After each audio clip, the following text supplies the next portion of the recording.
Cornelius, the Economancer. Welcome back once again. I'm the High Priest of the Economicon. Today we're going to be talking about something a little bit different. We're going to be talking about, money. And not in the way you may think. As you can see by the thumbnail and the name of the video, we're going to be discussing the immune system of the economy. And what does this have to do with money?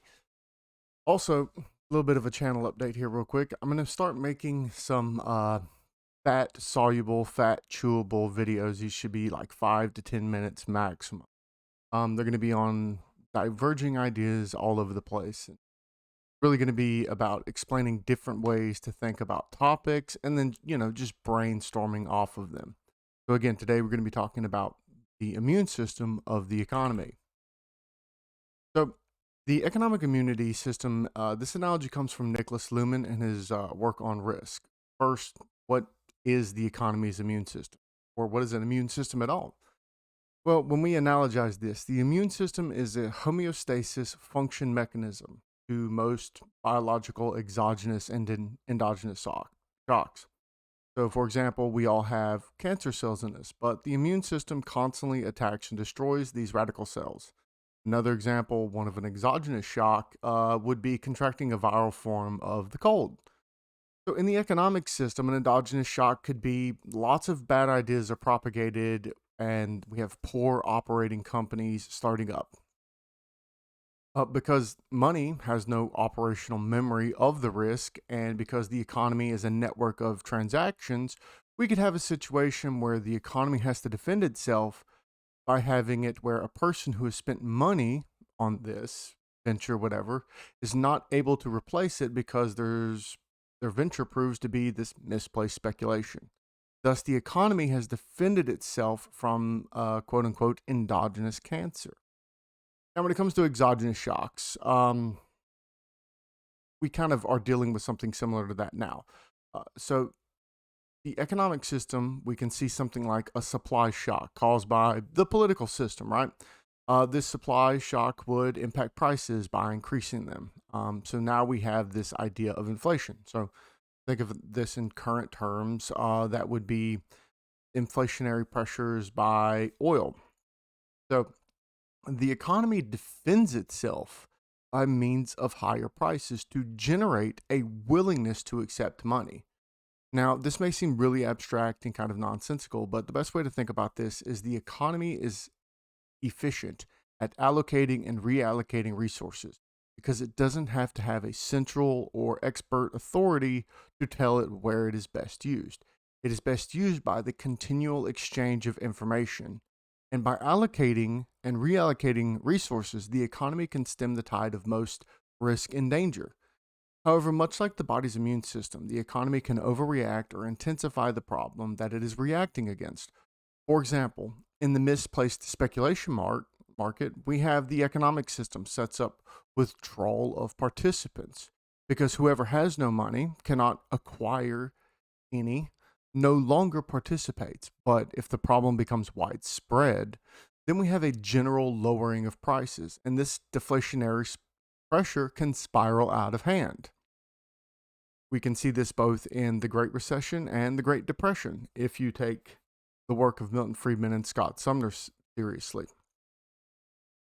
Now, we can also see inflation can spiral upwards beyond what is allocatively efficient for the economy. And you can think of this as a fever. A fever is essentially raising the body's temperature high enough that it can kill all the viral, bacterial, or fungal load that's trying to kill you. So inflation is meant to give consumers or the economy itself enough information about the goods and services being purchased so that they can efficiently move to different resources or the substitutions for those resources. However, both of these become an issue when we have systemic problems in the information or the communication system itself. Because of this problem, there is usually some type of control mechanism. Surprisingly enough, in biology, we know that medicine is a functioning control system. And I know that sounds like insane, but think of it this way. When you become sick, if your body cannot adequately defend itself, you intervene with medicine to control either the immune system from over responding or directly attacking the cause of the problem. So if you get a fever and it starts getting really bad, you take something to reduce the fever. Even though the fever is what's trying to kill the problem, you have to get that under the control, right? Now, the economy has such a control system. That would be monetary policy. Monetary policy is countercyclical for the most part.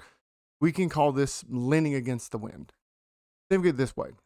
When production and growth begin to slow, the Fed can increase the money supply, which pressures down the interest rates. And inversely, when the economy begins to heat up, the Fed restricts the money growth, pressuring upwards on the interest rates. Obviously, there's way more to the story because the economy is an extremely complex system with little to no direct steering.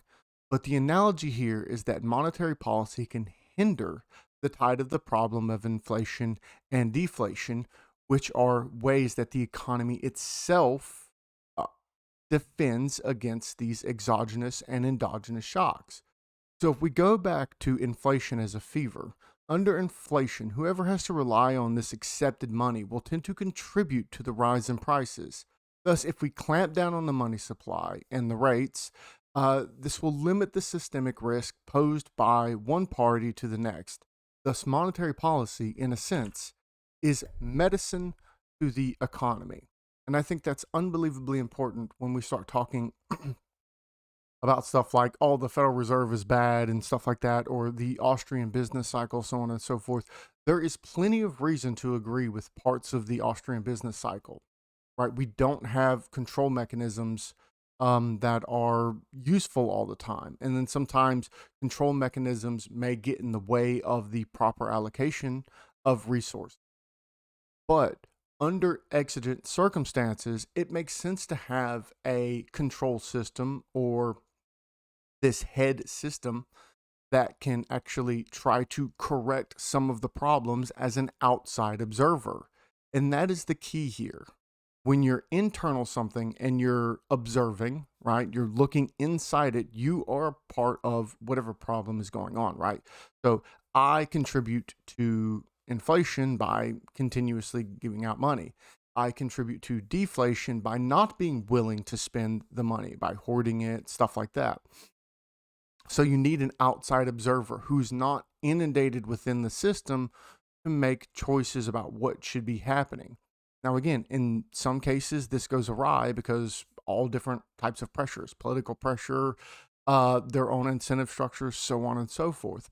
But at the end of the day, there has to be something there. And the Federal Reserve, despite its problems, despite its failures, which there are plenty of, does a pretty good job in trying to stem some of these tides. It does a pretty good job in trying to be medicine, and it does a pretty good job of understanding what's going on in the system and being able to observe it. And I think with that, that's kind of the most basic argument you can make here. So one, we have to understand that the economy has a self-defense mechanism. It has its own immune system that it can use. And then we also need to understand that that immune system can go awry very quickly, and there has to be some control mechanism that can get in the way of that and keep it from going, crazy. Keep it from the fever going so high that it kills you. And with that, please like, share, comment. I hope this more short video and this more blast of information and different ideas is a little bit better. Thank you and have a wonderful day.